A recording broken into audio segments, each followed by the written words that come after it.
Got down to the lake pretty early. Probably didn't do breakfast in a diner or anything. I don't know. Were we treating ourselves in soft comfort back I then? don't think so, but maybe. So we did the whole. Back then, we didn't carry this kind of silly amount of stuff. We just had a reasonable amount of food. I mean, two of us fit easily into a canoe, no big deal. So we did the Addy and we did the portage, which was really difficult. Did hold it, found the beginning of the river without the usual trouble, and did the beginning of the moose. And it was probably day one. It was Yeah, our you have very. to use your work voice. It was. Fuck you. But I think even it was day one before we'd even made it to the first campsite. We came to the first rip, and a rip is just a bunch of rock boulders that is runnable sometimes. But this one was low water, and so there was almost like a line across the river, and the water hit it and fell like a little drop in the river. And there was no going across most of it, but there was this one channel. But because the way these two rocks were, the water was going like 45 degrees, and the river goes there, and a lot of the water spills, but then some water gets pushed in.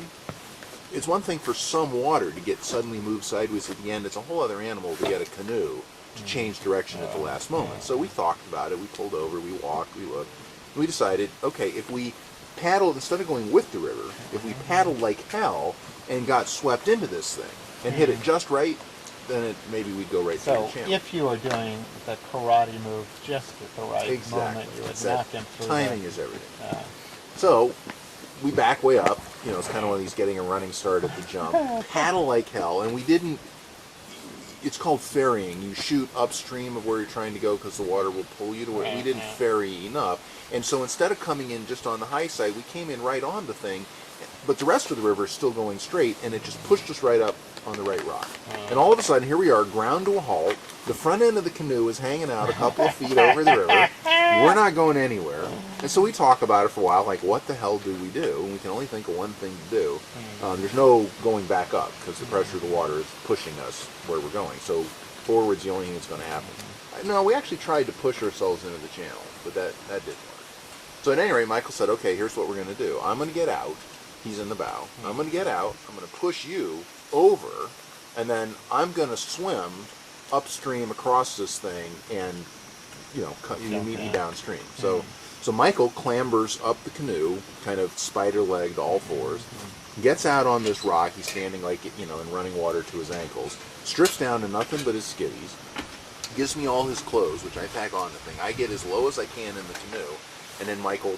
I mean, it's easier to say than it sure was to do, but he pushes it over. And, of course, at this point, I'm thinking if anything goes wrong, we dump everything essentially at the foot of a waterfall in the middle of the river. We're never going to get this stuff back. But it all went perfectly. I boom, down, floated downstream, turned the thing around. And then I arrayed Michael's clothes on the canoe in order that he would put them on.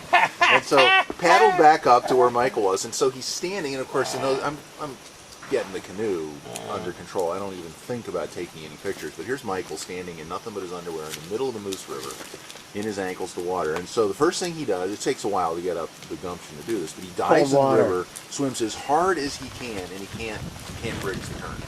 He just can't get any headway. So he swept back onto the rock, but now he's standing cold, naked, and wet in the middle of the damn Moose River. And I don't even know how you managed to get out, but I have this vivid memory of Michael making it to shore, cold, naked, and wet, sprinting down the banks of the river towards his waiting warm clothes. Saying, Adam, next time it's you in the water. Oh, baby. Yeah, that was... And, of course, those days we just sort of laughed that stuff off. That was fun. It didn't give us any pause when we came to the next rips, which we ran successfully.